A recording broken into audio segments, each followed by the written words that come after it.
The slap came so fast I didn't have time to react. My reading glasses went flying, landing with a sharp crack on the polished country club floor as 100 baby shower guests watched in stunned silence. My cheek burned, but the pain in my chest was far worse. Natalie, my daughter-in-law, had just slapped me because I refused to hand over the keys to my house. "That's what you get for being so selfish," she screamed, her 7 months pregnant belly trembling with rage. "A woman your age doesn't need a 4-bedroom house. Tyler and I need space for our baby. The least you could do is help your own family instead of clinging to material things." The silence that followed was deafening. No one moved to help me as I bent down, my hands shaking, to pick up my broken glasses. Some guests looked away, uncomfortable. Others whispered among themselves, their phones already out, recording. But no one, absolutely no one, dared to defend the old woman who had just been publicly humiliated at her own daughter-in-law's baby shower. My son Tyler stood frozen, his face pale, his eyes fixed on the floor as if I were invisible. "You're not welcome here anymore," Natalie continued, smoothing her designer maternity dress. "Tyler and I have discussed this, and we've decided it's best for everyone if you move to Sunrise Assisted Living. Your house would be perfect for us while we raise our family. You'll be much happier with people your own age." Her words were pure venom, delivered with the smile of someone who believed she had already won. For 18 months, I had endured her condescending comments about my worn-out clothes, my old Subaru, my simple retired life. But this had crossed a line that should never have been touched. I rose slowly, feeling all 100 pairs of eyes on me like burning coals. Tears streamed down my face, but inside, something had changed forever. That slap wasn't just a physical blow, it was the final straw. For years I had kept a low profile, living with humility and discretion. I had secrets no one, not even my own son, knew about. Secrets that were about to change everything. "Natalie," I said quietly, my voice trembling but clear, "you have made the biggest mistake of your life. Let me tell you how I got here. How a beautiful spring afternoon, celebrating new life, turned into the moment that would expose years of lies, manipulation, and greed. Before I continue, I'm so glad you're here. If you're watching this video, please like and subscribe to my channel and tell me in the comments where you're listening to my story of revenge from. I want to know how far it's traveled. My name is Olivia Sullivan. I am 64 years old, and the story of how my daughter-in-law's baby shower became her worst nightmare begins 22 months ago. Had all started when Tyler came to my house. With that nervous smile I knew so well from when he was a boy. "Mom, I want you to meet someone very special," he'd said. And there she was, Natalie Brooks, 29 years old, with perfectly highlighted hair, designer clothes, and a smile that didn't quite reach her eyes. In one hand, she held her phone, already angled to capture the moment for what I would later learn was her Instagram account with 200,000 followers. "Oh my God. This is so cute," she'd said, looking around my modest living room. Her tone suggested the opposite. "Tyler, you didn't tell me your mom lived in such a vintage space." Vintage. That was the word she'd chosen for my comfortable, lived-in home. The home where my late husband David and I had raised our son. The home filled with books and memories and 40 years of love. To everyone who met me, I was exactly what I appeared to be, a retired librarian living on a modest pension. I drove a 15-year-old Subaru Outback with 180,000 miles on it. I bought my clothes at Target and used coupons at the grocery store. I volunteered at the community library 2 days a week, not because I needed the activity, but because I genuinely loved helping people discover the joy of reading. But that was exactly the image I had carefully cultivated for decades. What Natalie didn't know, what no one knew except my attorney, and my best friend Dorothy, was that my life was very different from what it appeared. My late husband David hadn't been a simple accountant.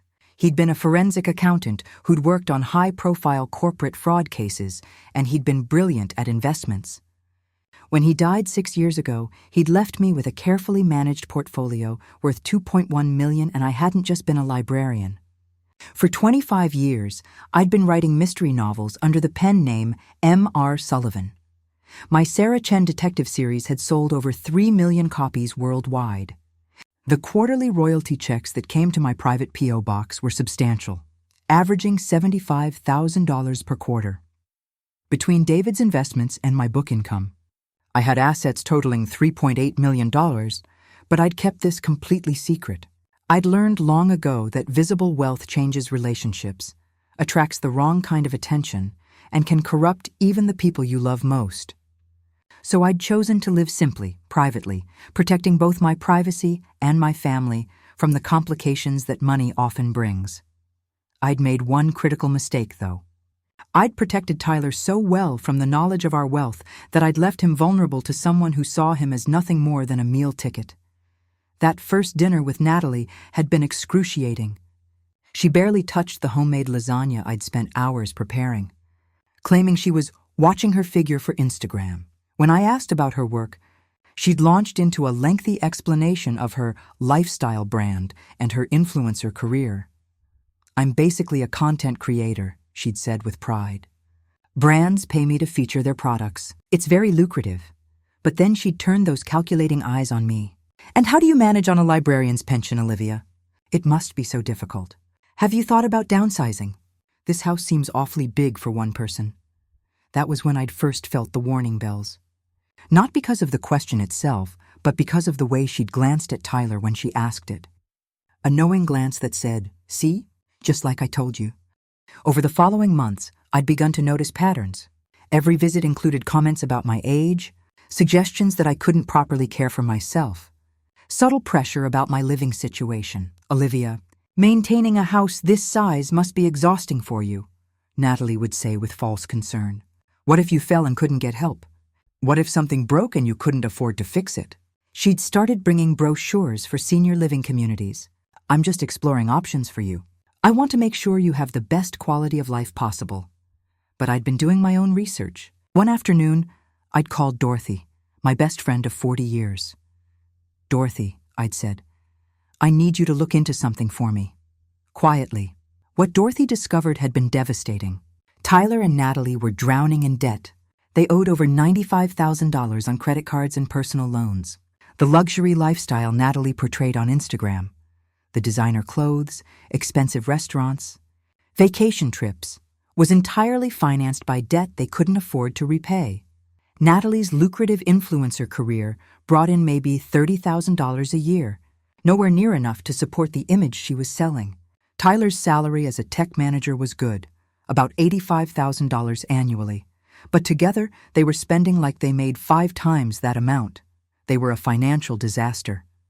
And my house, in a desirable neighborhood, recently appraised at $620,000, had become their solution. The engagement had been rushed, only 4 months after they'd met. When I'd tried to express concerns, Tyler had shut me down. "Mom, I love her. She's amazing. She supports my dreams." What I'd wanted to say was, "She sees you as a solution to her financial problems." But I'd held my tongue, hoping I was wrong. I hadn't been wrong. 6 months after their wedding, the pressure had intensified. Tyler and Natalie had started having family meetings at my house. "Mom, we're worried about you," Tyler would say, his words clearly rehearsed. "Living alone at your age isn't safe." "We've found some wonderful senior communities," Natalie would add, spreading glossy brochures across my coffee table. "You'd be so much happier with people your own age." Each time I'd refused, politely but firmly. "I'm 64, not 94. I'm perfectly capable of taking care of myself." But 3 months ago, I'd overheard something that changed everything. They'd arrived early thinking I was at the library. Their voices carried through the house. "Tyler, we can't wait much longer," Natalie had said, frustration sharp in her voice. "The credit card companies are threatening lawsuits. We need that house." "I know, but Mom won't budge. Then we need to be more aggressive. My friend, who's a therapist, says there are legal ways to have someone declared incompetent if they're not making rational decisions." "Your mom refusing to move at her age? That could be considered irrational." I'd stood frozen in my bedroom, listening to my own son discuss ways to have me declared mentally incompetent so they could take my home. That night, I'd called Patricia Walsh, my attorney and friend for 30 years. "Patricia, I need you to start documenting everything," I'd told her. "Every conversation, every manipulation attempt, every pressure tactic. I have a feeling this is going to get much worse." "Olivia, are you absolutely sure?" Patricia had asked with concern. Once we go down this road, there's no turning back. I'm sure, I'd said firmly. If my own son sees me as a resource instead of his mother, he needs to learn the consequences of that choice. For the next 3 months, I'd endured increasingly aggressive tactics while Patricia quietly documented everything. Secret recordings of their visits, copies of the brochures they brought, written logs of every manipulative conversation, and then came the baby announcement. Natalie was pregnant. "This changes everything, Olivia," she'd told me, her hand on her still flat stomach. "You're going to be a grandmother. Don't you want to help us give your grandchild the best possible start?" The implication was clear. The best start meant handing over my house. 2 weeks ago, the baby shower invitation had arrived. A celebration of new beginnings at the Riverside Country Club. An expensive venue I knew they couldn't afford. One of my brand partnerships is covering the cost, Natalie had told everyone. But I'd accidentally seen the credit card statement she'd left on my kitchen counter. She'd charged $8,000 to a card that was already maxed out at $12,000. This morning, as I'd dressed for the shower in my Target dress and cardigan, I'd made my decision. I'd called Patricia before leaving the house. "Bring everything," I'd told her. "Every document, every financial record, every piece of evidence. If this goes the way I think it will, today is the day the truth comes out." Patricia had been silent for a moment. "Olivia, you understand what you're about to do? This will destroy your relationship with Tyler." "Patricia," I'd replied quietly, "that relationship died the moment he chose to see me as property instead of as his mother." The baby shower had started pleasantly enough. The country club ballroom was decorated in soft blues and whites. About 100 guests mingled, sipping mimosas and admiring the elaborate dessert table. Natalie held court in the center, resplendent in a designer maternity dress that probably cost $500, her phone constantly in hand to capture content for her Instagram. I'd sat quietly in a corner, the dutiful grandmother-to-be, smiling politely when people congratulated me. Several of Natalie's friends had given me pitying looks, clearly having heard that I was the struggling elderly mother-in-law who needed guidance. Halfway through the gift opening, Natalie had suddenly stood up, her hand raised for attention. The room had quieted. "Everyone, I have a special announcement," she'd said, her voice bright and confident. "As you all know, Tyler and I are preparing for our beautiful baby's arrival. And I'm thrilled to share that Grandma Olivia has made a wonderful decision." My stomach had dropped. I'd known in that instant what was coming. Olivia has agreed to move to Sunrise Assisted Living, which is perfect for someone her age who needs extra care and support. And she's generously allowing Tyler and me to move into her house, which is exactly what our growing family needs. The room had erupted in applause. Several guests had turned to smile at me, clearly impressed by my generosity. Natalie's photographer had started snapping photos of the heartwarming moment. I'd stood up slowly, my heart pounding. "Natalie, I never agreed to any of that." The applause had died immediately. Natalie's smile had frozen on her face. "Oh, Grandma, don't be silly. We discussed this last week, remember?" Her tone was patronizing, as if speaking to a confused child. "You said the house was too big for you." "I said the house had 4 bedrooms. I never said I was leaving it." Natalie's expression had shifted from condescending patience to barely controlled anger. "Olivia, please don't make a scene. Everyone here knows you're getting older. Sometimes elderly people get confused about conversations they've had." That was when I'd seen Tyler stand up, ready to support his wife's version of events, ready to publicly portray his own mother as senile. "I am not confused, Natalie," I'd said, my voice clear and strong. "I am not moving. I am not giving you my house. And I'm certainly not allowing you to announce decisions about my life without my consent." Natalie had taken a step toward me, her face flushed with rage. "How dare you embarrass me like this at my own baby shower? After everything we've done for you, after all the time we've spent trying to help you." "Help me?" I'd interrupted. "You mean the 18 months you've spent trying to manipulate me out of my home?" The room had gone completely silent. Phones were coming out now, guests sensing drama. "You ungrateful woman," Natalie had hissed, closing the distance between us. "You're just a selfish old lady clinging to a house that's too big for her. Tyler and I deserve that house. We need it. And if you won't give it to us willingly, we'll find another way." "Is that a threat, Natalie?" "It's a promise. Tyler and I have already consulted with lawyers about having you declared incompetent." We have witnesses who'll testify that you're not capable of making rational decisions anymore. Really? And what witnesses would those be? That's when her hand had flown up, connecting with my cheek with a sharp crack that echoed through the silent ballroom. My glasses had flown off, shattering on the polished floor. Now, as I stood there with a burning cheek and broken glasses in my hand, watching 100 shocked faces staring at us, I reached into my purse for my phone. My hands were steady as I dialed. "Patricia, it's Olivia. I need you at the Riverside Country Club immediately." "Yes, right now. Bring all the documents." "It's time." Natalie's confident rage faltered slightly. "Who is that? Your friend from the library? Are you calling for a ride to the retirement home?" A few guests actually laughed nervously. "Not quite," I replied, looking her directly in the eyes. "That's Patricia Walsh, one of the most respected estate attorneys in the state. She's been my attorney and friend for 30 years. And she's bringing documents that I think everyone here needs to see." Tyler finally found his voice. "Mom, what documents? What are you talking about?" "You'll see, Tyler. In about 20 minutes, you'll understand exactly who you just watched assault your mother. And more importantly, you'll learn who's really been supporting your lifestyle for the past 4 years." The certainty in my voice must have registered because Natalie's face went pale. She reached for Tyler's hand, suddenly looking less confident. I walked to a chair at the edge of the room and sat down, my cheek still throbbing. I could hear whispers starting, speculation building. Several guests were openly recording now. Natalie tried to regain control. "Everyone, please, let's not let one elderly woman's confusion ruin this beautiful celebration. I'm sure once Olivia's had a chance to rest—" "I'm not confused, Natalie," I said clearly. "I'm clearer than I've been in months. And in 20 minutes, when Patricia arrives with 4 years of carefully documented evidence, everyone in this room is going to understand exactly what's been happening." I pulled out my broken glasses and looked at them. They'd been with me for 5 years, purchased at a discount optical shop because I'd believed in living simply. But my simple life, my deliberate choice to appear ordinary, had made me vulnerable to someone who mistook humility for weakness. That was about to change. The 20 minutes that followed were the longest of my life. Guests whispered and stared. Natalie tried to continue opening presents, but the atmosphere had been completely shattered. Tyler stood awkwardly beside his wife, his expression confused and worried. And then the ballroom doors opened.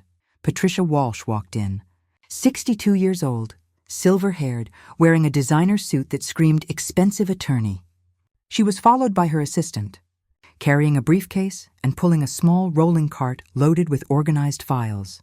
The room went silent again. "Ladies and gentlemen," Patricia said, in a voice that commanded immediate attention, "I apologize for interrupting this celebration, but I'm here representing Mrs. Olivia Sullivan, who has just been physically assaulted in front of 100 witnesses. And I believe everyone present needs to understand the full context of what you just witnessed." She walked directly to me, her professional warmth evident. "Olivia, are you all right?" "I'm fine, Patricia. Thank you for coming so quickly." Patricia turned to face the room, her expression grave. "My name is Patricia Walsh. I've been Mrs. Sullivan's attorney and friend for 30 years. What you're about to learn will likely shock you, but every word is documented and verifiable." Natalie tried to interrupt. "This is ridiculous. This is my baby shower, and I'm not going to let some lawyer turn it into a circus because an old woman got her feelings hurt." "Mrs. Reed," Patricia cut her off sharply, "I strongly suggest you remain silent. Anything you say at this point can and will be used in the assault charges we'll be filing." The color drained from Natalie's face. "Assault charges? I barely touched her." "You struck a 64-year-old woman hard enough to knock her glasses off and leave a visible mark on her face, in front of 100 witnesses, many of whom recorded it on their phones." Patricia gestured to the guests, several of whom sheepishly lowered their phones. "That's assault. And given that you did it in an attempt to intimidate her into giving you her property, it could also be considered elder abuse." Tyler finally stepped forward. "Wait, this is all a misunderstanding. Natalie didn't mean—" "Mr. Sullivan," Patricia interrupted. "I've known you since you were 10 years old.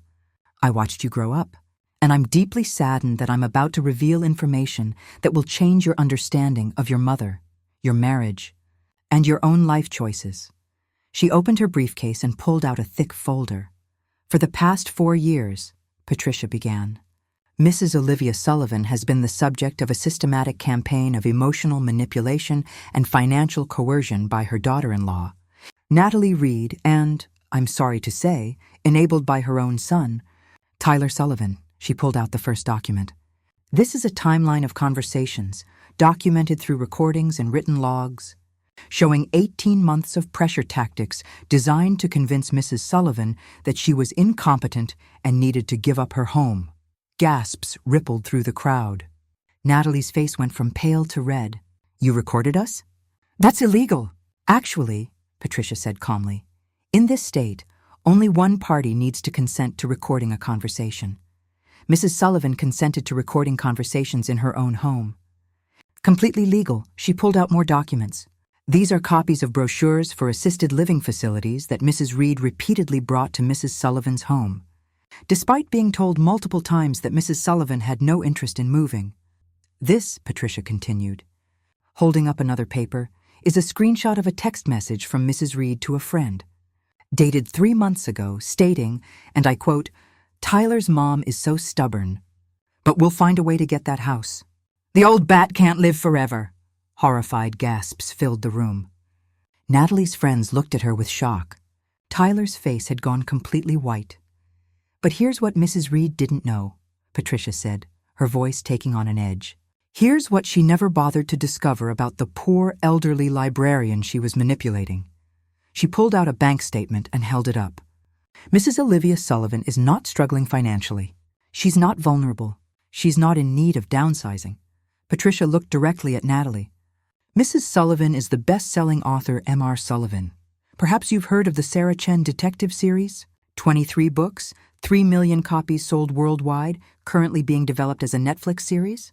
The room erupted in shocked murmurs. Someone whispered loudly, "Oh my God, I love those books." "Mrs. Sullivan earns approximately $300,000 annually in book royalties," Patricia continued relentlessly. "Additionally, her late husband left her with carefully managed investments totaling $2.1 million.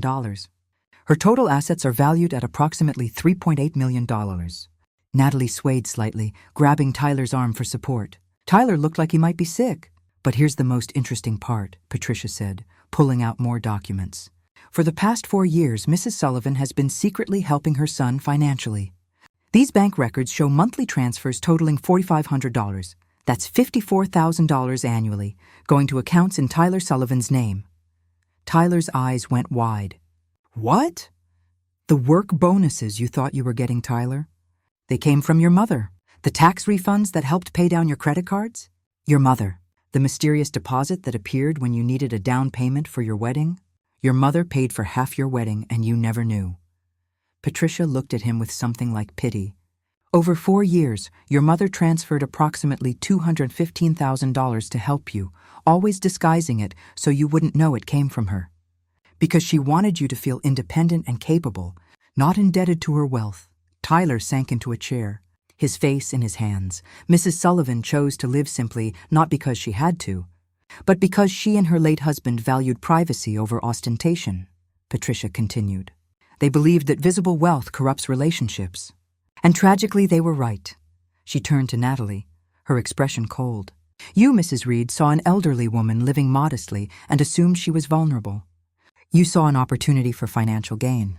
You manipulated a man into believing his mother needed to be controlled for her own good. And when she refused to cooperate with your scheme, you physically assaulted her in front of 100 witnesses." Natalie opened her mouth, but no sound came out. "As of this moment," Patricia announced to the room, "all financial support Mrs. Sullivan has been providing to Tyler Sullivan is terminated. All co-signatures on loans are being withdrawn. All financial guarantees are canceled." She pulled out one final document. "And this is a restraining order, filed this afternoon, preventing both Tyler and Natalie Sullivan from coming within 500 feet of Mrs. Sullivan or her property. Violation will result in immediate arrest." The silence in the ballroom was absolute. Tyler sat with his head in his hands. Natalie stood frozen, her pregnant belly suddenly seeming too large for her to support, her face a mask of shock and horror. Patricia returned to my side. "Olivia, I've called a car to take you home. Do you need medical attention for your face?" "No," I said quietly, standing up. "I just need to leave." As I walked toward the exit, guests parted like the Red Sea. Some looked at me with new respect, others with pity for Tyler. Many looked at Natalie with unconcealed disgust. At the door, I paused and turned back. Tyler had finally looked up, tears streaming down his face. "Mom, please, I didn't know. I didn't understand."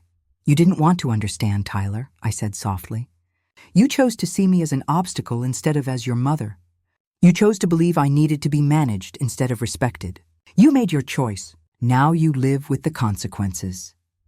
I walked out into the afternoon sunshine, leaving behind the ruins of what was supposed to be a joyful celebration. 20 minutes later, sitting in my quiet house, the house Natalie had coveted, the house I'd almost lost, I finally allowed myself to cry.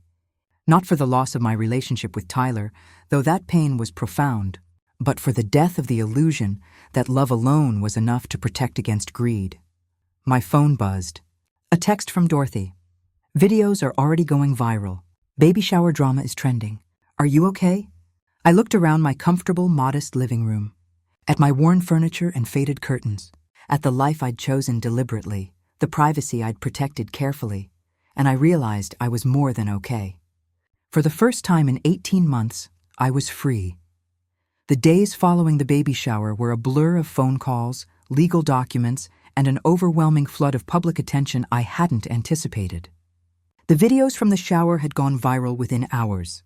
By the next morning, our baby shower drama was trending on Twitter, and my doorbell wouldn't stop ringing with reporters wanting interviews. Dorothy came over that first evening, letting herself in with the spare key I'd given her decades ago. She found me sitting in my darkened living room, staring at nothing. "Olivia," she said gently, sitting beside me on the couch. "The whole world is talking about you. There are news vans parked outside." "I know," I replied quietly. "I've been watching through the window. How are you feeling?" It was the question everyone would ask me over the next few weeks, and I still didn't have a good answer. "Empty," I finally said. "I've lost my son, Dorothy. I know I did the right thing, but it doesn't make it hurt less." Dorothy squeezed my hand. "You didn't lose Tyler. He lost himself long before today. What happened at that baby shower was just the revelation of something that's been true for months." She was right, but that didn't ease the ache in my chest. My phone had been ringing constantly. Reporters, curious acquaintances, even a few Hollywood producers interested in the rights to my story. Patricia had advised me to turn off my phone and let her handle all media inquiries. But there was one call I'd been dreading, and it came on the second day. Tyler's number flashed on my screen at 11 p.m. I stared at it for 3 rings before answering. "Mom." His voice was broken, raw from crying. "Mom, please, we need to talk." "We have a restraining order, Tyler. You're not supposed to contact me. I'm calling from a friend's phone." "Please, just listen. I didn't know. I swear to God, I didn't know about the money. I didn't know about your books. I thought," his voice cracked, "I thought you were struggling, and Natalie convinced me we were helping you by encouraging you to downsize. Did you know she was going to slap me?" Silence, then quietly, "No, I didn't know she'd do that. When it happened, I froze. I should have defended you, and I froze. Mom, I'm so sorry. Tyler, do you remember when you were 8 years old and you fell off your bike and broke your arm?" He sounded confused by the change of subject. "Yes? Do you remember what I told you when they were setting the bone and you were crying because it hurt so much? You said that sometimes the worst pain comes from healing, that broken things have to hurt before they can be fixed. Our relationship is broken, Tyler, and fixing it, if it can be fixed, is going to hurt. For both of us. What do I have to do?" he asked desperately. "Tell me what to do and I'll do it. First, you need to understand why this happened. Not just apologize, but truly understand. You need to examine how you allowed someone to turn you against your own mother. You need to figure out why you were willing to believe I was incompetent rather than question Natalie's motivations." "I will. I'll go to therapy. I'll do whatever it takes. And Natalie?" Long pause. "I don't know. She's 7 months pregnant with my child. I'm not asking you to abandon your child, Tyler, but you need to be honest about who Natalie is, about what she tried to do, about the fact that she physically assaulted your mother when she didn't get what she wanted. She says she didn't mean to hit you that hard. She says it was an accident because she was emotional about the pregnancy. Tyler, I'm going to say something, and I need you to really hear it. Natalie told 100 people that I had agreed to give you my house when I had never said anything of the kind. When I corrected her lie publicly, she accused me of being senile. When I stood my ground, she struck me hard enough to knock my glasses off my face and leave a bruise. That wasn't an accident. That was calculated cruelty when she realized she wasn't going to get what she wanted. More silence. Finally, what if the baby changes her? What if becoming a mother makes her different? Maybe it will, I said gently. Maybe it won't. But Tyler, you need to protect your child from the same manipulation Natalie used on you. Children learn what they see. If they see their mother treating people with cruelty and getting away with it, that's what they'll learn. I don't know how to do this, he said, and he sounded like a lost little boy. Start with honesty. Be honest with yourself about what happened. Be honest with Natalie about what needs to change. Be honest with your child about what kind of man you want to be. After we hung up, I sat in the darkness for a long time, wondering if I'd been too hard on him. But then I remembered the moment at the baby shower when he'd stood beside Natalie, ready to support her lie about my supposed agreement, ready to let the world think his mother was confused and irrational. Some lessons have to be learned through pain. The media attention intensified over the next week. My identity as Mr. Sullivan had been a closely guarded secret for 25 years, known only to Patricia, my publisher, and Dorothy. Now it was international news. Best-selling mystery author reveals double life. After daughter-in-law's assault at baby shower, the headlines read, my publisher, Amanda Chen, called the day after the videos went viral. Olivia, your sales have increased 300% in the last 48 hours. Everyone wants to read your books now. Netflix is calling about accelerating the Sarah Chen series development. And, she paused, there are 6 major publishers in a bidding war for your memoir. I'm not writing a memoir, I said firmly. Just think about it. Your story is resonating with millions of people. Elderly abuse, family manipulation, the choice to live authentically rather than for show, these are themes people need to hear about. I promised to consider it, but my heart wasn't in it. I hadn't revealed my truth to become more famous. I'd done it to protect myself from people who saw me as an opportunity rather than a person.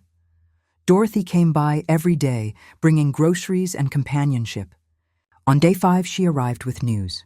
Tyler's moved out, she told me. My cousin, who lives near them, saw him loading suitcases into his car yesterday. Word is he's staying with a friend. And Natalie? Apparently having a breakdown. She's lost several brand sponsorships. Her Instagram followers have dropped from 200,000 to 50,000. The comments on her page are, Dorothy grimaced. They're not kind. I should have felt satisfaction, but instead I just felt sad. She's 7 months pregnant and her life is falling apart. She brought this on herself, Olivia. She assaulted you. She tried to steal your house. She's facing criminal charges, I know.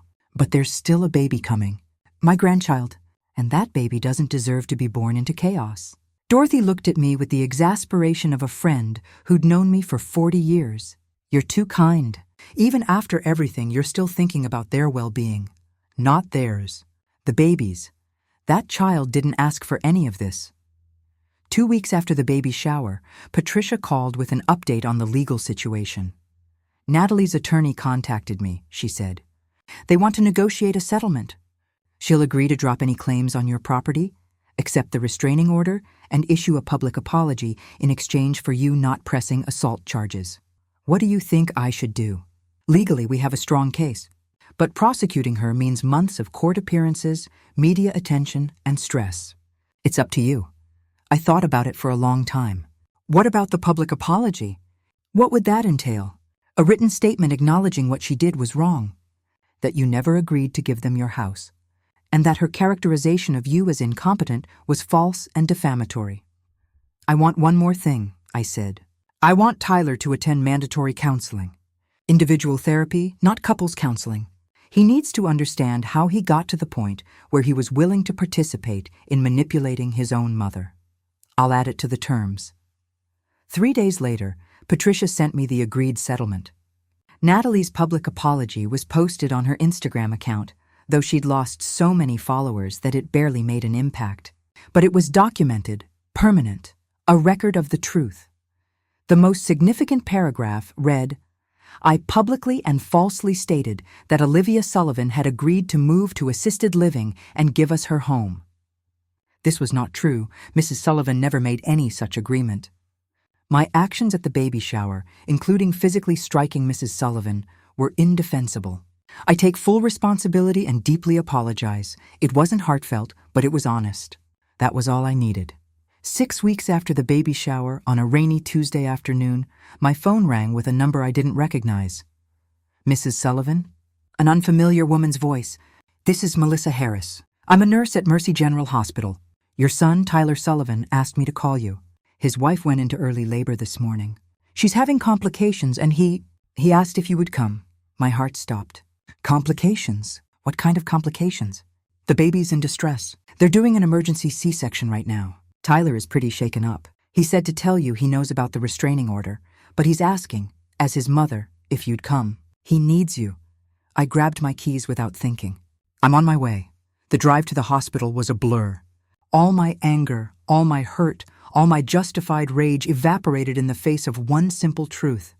My son needed me, and there was a baby fighting to be born. I found Tyler in the surgical waiting room, pacing like a caged animal. When he saw me, his face crumpled. "Mom," he choked out. "Thank you for coming." "I know I don't deserve—" "How is she?" I interrupted. "How's Natalie?" "They said the baby's heartbeat was dropping." "Something about the umbilical cord. They took her into surgery 15 minutes ago." "I don't know anything else." I sat down and patted the seat beside me. "Then we wait together." He collapsed into the chair, and for a moment he was 8 years old again, scared and needing his mother. "I've been so stupid, Mom. These past weeks, being away from Natalie, going to therapy like the settlement required. I've started to see things clearly. How she manipulated me. How I let her. How I betrayed you. Tyler, no, please let me say this. I've practiced it in therapy. I need to say it." He took a shaky breath. "I'm sorry. I'm so deeply sorry for everything.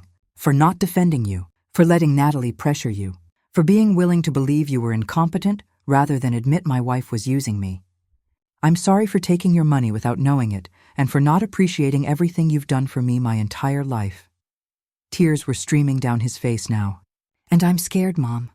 I'm about to be a father and I don't know how to do this. How to protect my child from making the same mistakes I made.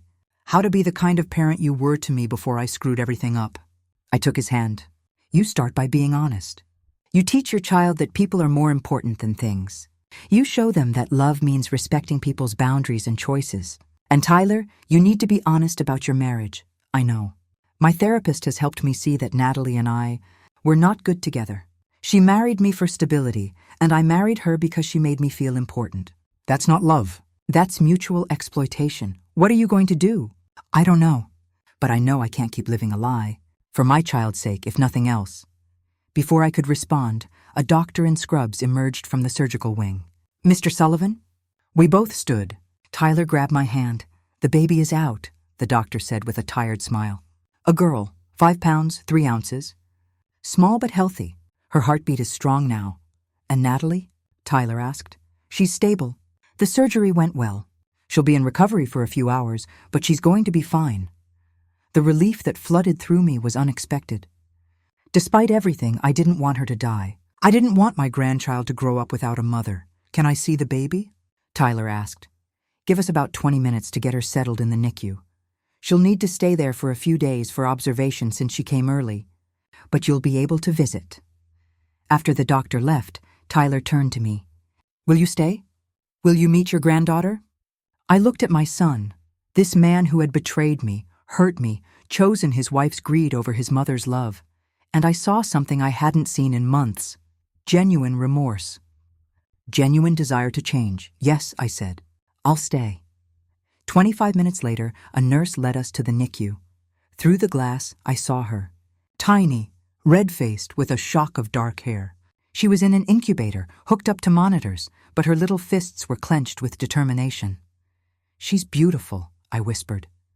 "We're naming her Emma," Tyler said. "Emma Ruth, after my grandmother." Natalie agreed before the surgery. Emma, my granddaughter. This tiny person who didn't ask to be born into a family fractured by greed and manipulation. "Tyler," I said quietly. I want to be part of Emma's life. But there have to be boundaries. Clear, firm boundaries that protect both her and me. Anything, Mom, whatever you need. First, you and Natalie need to complete couples counseling. Real counseling, not just checking a box. You need to figure out if your marriage can be saved, and if it can't, you need to separate in a way that protects Emma. He nodded. We're already starting that. My individual therapist recommended someone. Second, if Natalie and I are going to be in the same room, she needs to genuinely apologize. Not a legal settlement apology, but a real one, face to face. I'll talk to her. And third, any financial help I provide for Emma comes with strings. It goes into a trust that Natalie can't touch. It's for Emma's education, her future, her security, not for bailing you two out of debt you created. That's more than fair. Mom, that's generous. We stood there for a long time, watching Emma sleep, both of us thinking about the future and how complicated it was going to be. 3 days later, I returned to the hospital. Natalie had been moved to a regular room, and Tyler had arranged for us to talk privately.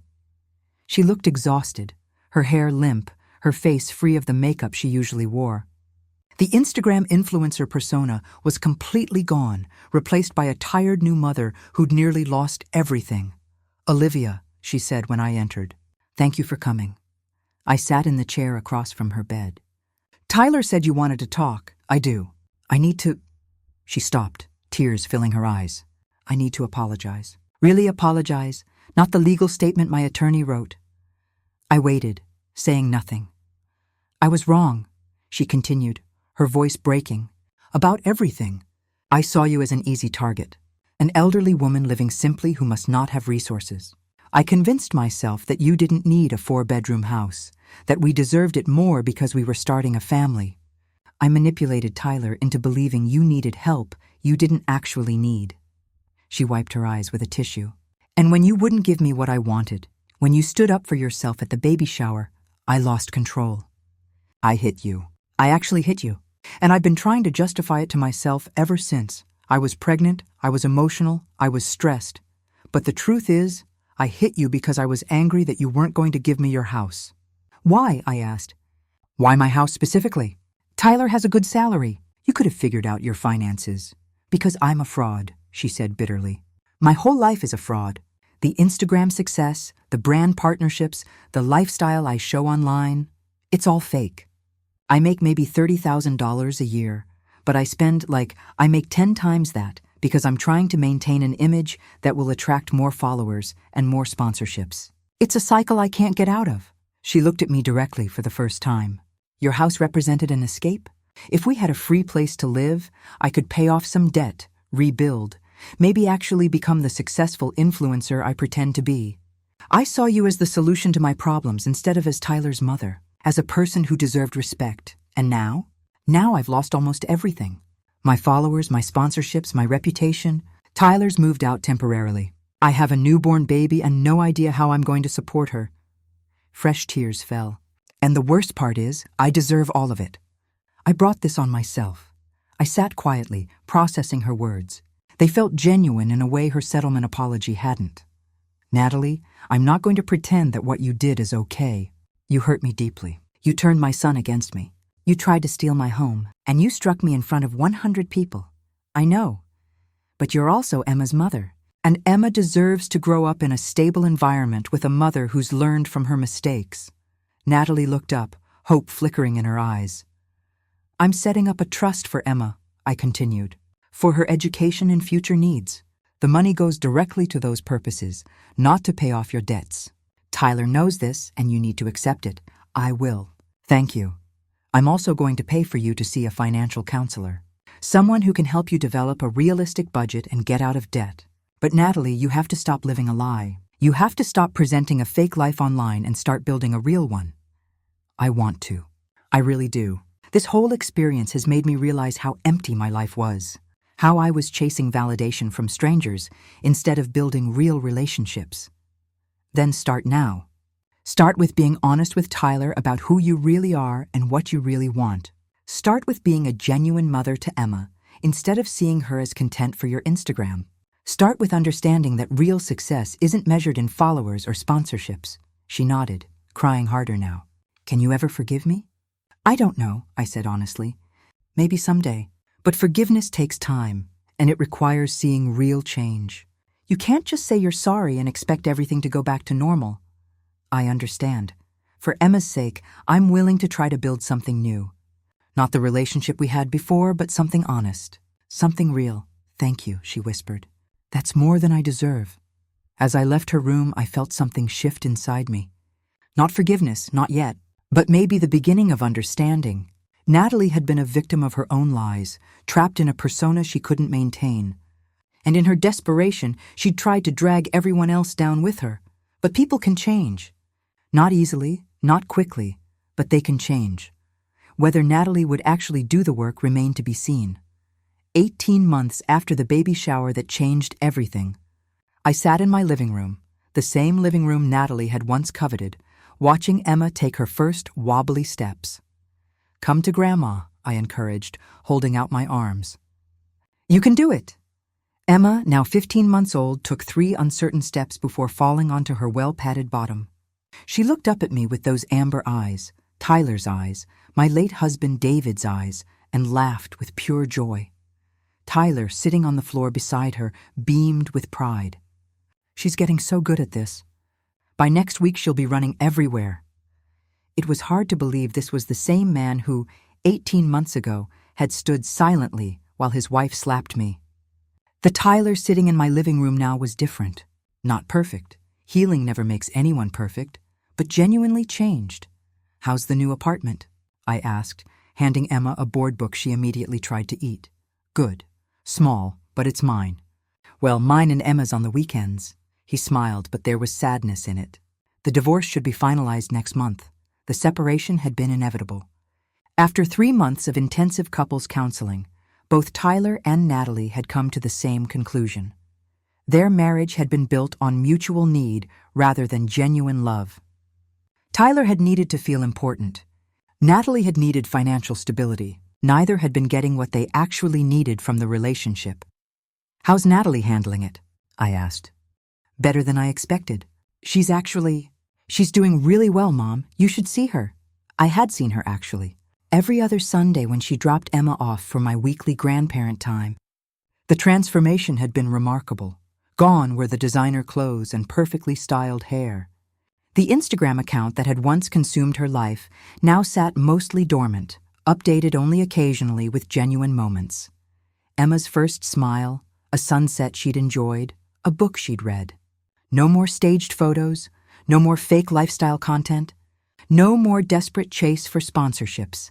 She'd gotten a real job as a social media manager for a small local nonprofit, making $45,000 a year. With the financial counseling I'd paid for, she'd developed a realistic budget and was slowly paying down her debt. She lived in a modest 1-bedroom apartment and drove a used Honda Civic. She told me last week that losing everything was the best thing that ever happened to her, Tyler said, helping Emma stack blocks. She said she was drowning in her fake life, and the baby shower exposed her in a way that forced her to finally be real. Do you believe her? He thought about it. Yeah, I do. She's not perfect, and we're never getting back together, but she's genuinely trying to be a better person. For Emma and for herself. The doorbell rang. Dorothy, arriving with the birthday cake she'd made for Emma's party tomorrow. There's my favorite girl, Dorothy cooed, scooping Emma up. Are you ready for your big birthday party? Emma gurgled happily, grabbing Dorothy's glasses in her tiny fist. Over the past 18 months, Dorothy had become an integral part of Emma's life. The honorary grandmother who spoiled her shamelessly and provided the kind of unconditional love every child deserves. As Dorothy carried Emma to the kitchen for a snack, Tyler turned to me with a serious expression. Mom, I need to tell you something. I've been in therapy for 18 months now, and my therapist thinks I'm ready to talk about this. Okay, I said, preparing myself. I was angry at you, he said quietly. For years I was angry that Dad died and left us. Angry that you seemed fine when I was falling apart. Angry that you had moved on with your life while I felt stuck. And when Natalie came along and gave me someone to blame, you for being selfish with your house, for not helping us, I latched onto it. He wiped his eyes. It was easier to believe you were the problem than to admit I was struggling. Easier to see you as an obstacle than to face my own failures. Natalie didn't create my resentment. She just found it and exploited it. Tyler, let me finish, please. He took a shaky breath. What happened at the baby shower wasn't just about Natalie's greed. It was about me finally acting on years of buried anger. And when she hit you, and I didn't defend you, it was because part of me, a terrible, shameful part of me, felt like you deserved it. The honesty of his confession was painful, but I appreciated it more than any shallow apology. The worst part, he continued, is that you were secretly supporting me the whole time. While I was resenting you for not giving me more, you were literally funding my life without me knowing. The irony is devastating. Why are you telling me this now? Because my therapist says real healing requires radical honesty. And because I want you to know that I understand now. I understand what I did wrong, why I did it, and how much damage I caused. I'm not asking you to forget it or even fully forgive it. I just need you to know that I see it clearly now. I reached over and took his hand. Tyler, I forgive you. I forgave you months ago. What I've been waiting for is exactly this, for you to truly understand what happened and why. I don't deserve your forgiveness. None of us deserve the grace we receive. We accept it anyway and try to be worthy of it. We sat in silence for a moment. Emma's happy babbling drifting from the kitchen where Dorothy was undoubtedly sneaking her forbidden cookies. I'm proud of you, I said finally, for doing the hard work of therapy, for being honest with yourself, for being a good father to Emma despite everything. I'm trying. Some days are better than others, he smiled slightly. Emma makes it easier. When I look at her, I remember what's actually important. The next afternoon, my house filled with people for Emma's first birthday party. It was a small gathering. Tyler, Natalie, Dorothy, Patricia, and a few of Tyler's friends with their children. Natalie arrived carrying a homemade cake. Not the elaborate professional creation she would have ordered a year and a half ago. She wore jeans and a simple blouse, her hair in a ponytail, no makeup except a touch of mascara. Hi, Olivia, she said tentatively. Thank you for hosting this. I know it's your space, and I appreciate you letting me be here. Emma deserves to have both her parents at her birthday, I replied. Come in. We developed a careful peace over the past year. Not friendship. I wasn't sure we'd ever be friends, but a functional relationship built on our shared love for Emma. Natalie had kept every promise she'd made in the hospital. She'd completed financial counseling, found real employment, scaled back her social media presence, and focused on being a genuine mother rather than a content creator. Most importantly, she'd never once asked me for money or pressured me about my house. I have something for you, Natalie said, pulling a small wrapped package from her bag. It's not for Emma, it's for you. I opened it to find a journal with a handwritten note tucked inside. Olivia, this journal contains 18 months of reflections on what I did wrong and what I'm learning. My therapist suggested I write it as part of my healing process. I want you to have it, not because I think it erases anything, but because I want you to see that I'm really trying to change. You gave me a second chance I didn't deserve. I'm working every day to be worthy of it. Natalie, I looked up at her, and for the first time since I'd met her, I saw something real in her eyes.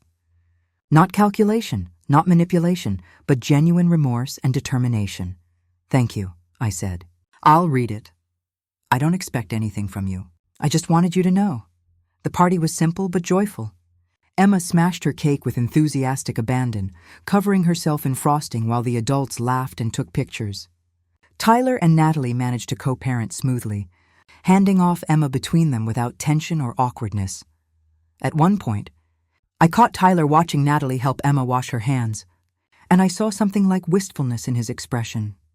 Do you still love her? I asked quietly. He thought about it. I love the person she's becoming, but I don't think we should be married.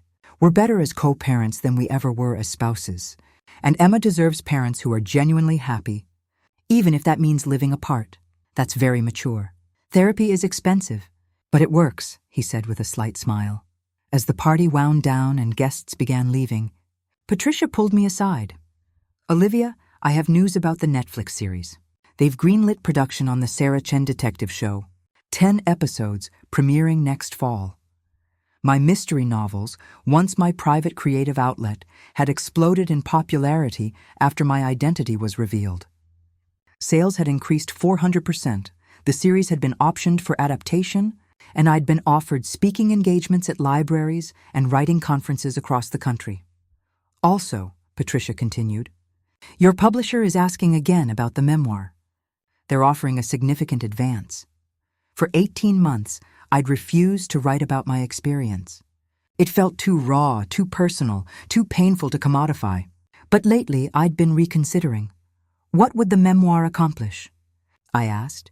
It would give you control over your narrative. Right now, your story is being told by journalists, bloggers, social media commentators. Most of them get it right, but some don't. Writing your own account would set the record straight. More than that, she added, it could help people. Elder abuse, family manipulation, financial coercion, these are issues millions of people face. Your story could give them courage to stand up for themselves. I thought about all the letters I'd received over the past year and a half. Hundreds of them, from elderly people who'd experienced similar manipulation from their own families.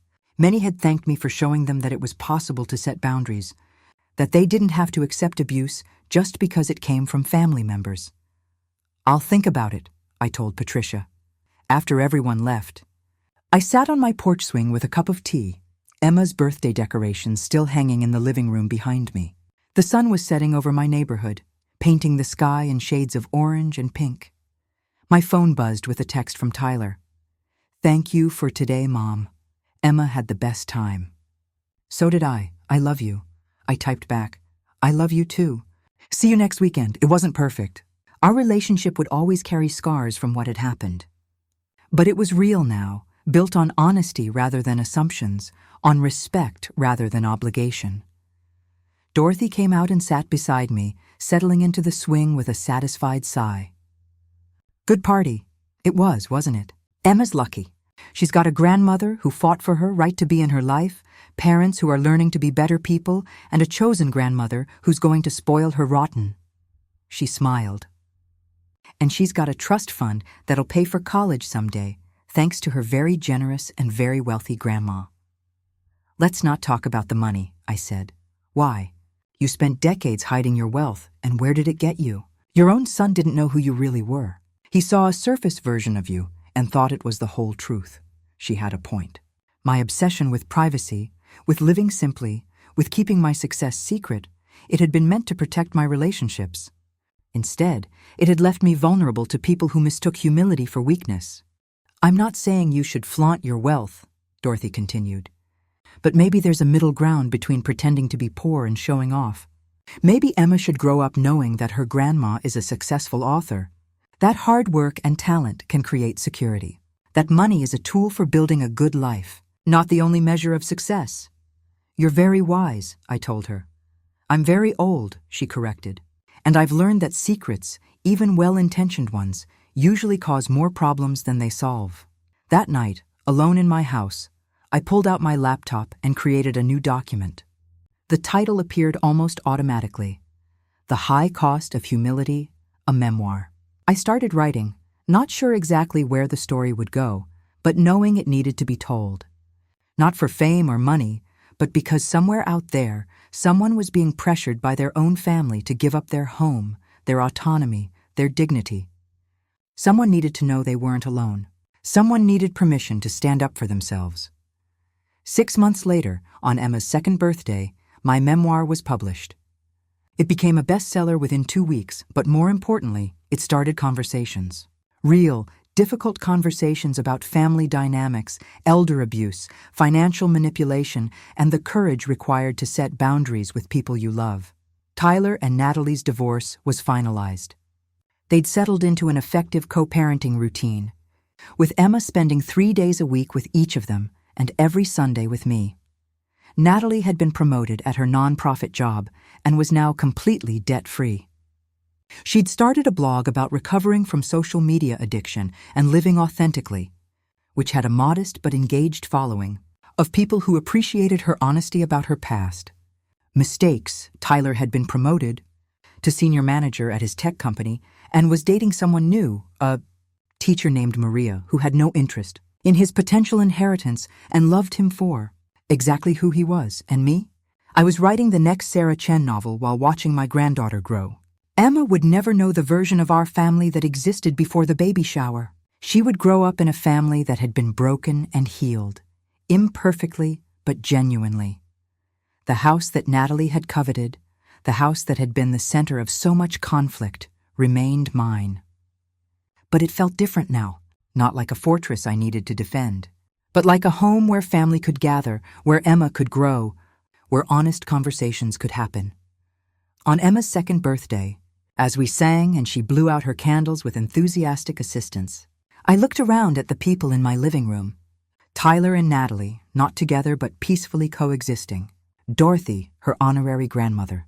Patricia, the attorney who'd become a dear friend. Maria, Tyler's girlfriend, who Emma already adored. This was my family now. Smaller than I'd once dreamed, more complicated than I'd ever wanted, but real in a way it hadn't been before. After the party, Tyler stayed to help clean up. As we washed dishes together, he said, "I read your memoir." And it was hard, reading about how I betrayed you, seeing it written down in black and white, understanding how much I hurt you. He dried a plate carefully. "But I'm glad you wrote it. Emma will read it someday and understand what happened. She'll know her grandmother's strength and her father's weakness, and hopefully she'll learn from both." "That's all I wanted," I said. "For something good to come from something terrible. More good came than you know, Mom. My therapist has had 3 new clients who read your book and realized they needed help with their own family situations. Natalie's blog has comments from people who say your story inspired them to live more authentically, and I'm a better father because of everything we went through." We finished the dishes in comfortable silence. Before Tyler left, he hugged me tight. "I'm never going to stop being grateful that you didn't give up on me," he whispered, "even when I gave you every reason to." "You're my son," I said simply. That never changed. What changed was learning that love means boundaries, not limitless accommodation. After he left, I picked up Emma's birthday card, which I'd saved. Inside, in Tyler's handwriting, to Grandma Olivia, who taught us all that sometimes the bravest thing you can do is say no. Happy birthday to Emma, and thank you to the strongest woman we know. Love, Tyler. I set the card on my mantle next to a framed photo from Emma's party. In it, I'm holding Emma, both of us laughing, covered in birthday cake frosting. My house, my home, is visible in the background, no longer a prize to be won, but simply the place where we gather. The slap that started everything had left no permanent mark on my face, but it had left a permanent mark on our family. Not a scar of shame, but a reminder that healing is possible when people are willing to do the hard work of honesty. My name is Olivia Sullivan. I am 66 years old. I'm a best-selling author, a grandmother, a survivor of family manipulation, and a woman who learned that the most valuable thing you can own isn't a house or money or privacy. It's the courage to stand up for yourself, even when the people demanding your surrender are the ones you love most. And that courage, once found, changes everything. If this story moved you, please don't forget to like and subscribe. Your support helps me continue sharing stories that uncover the hidden truths of everyday life. There are so many more untold stories waiting to be revealed. Thank you for being here. Now tell me, what would you have done if you were in their place? I'd love to hear your thoughts. Please share them with me in the comments below. On the screen, you can see 2 more life stories I strongly recommend. There are many more waiting on my channel. Don't forget to subscribe. See you in the next life story.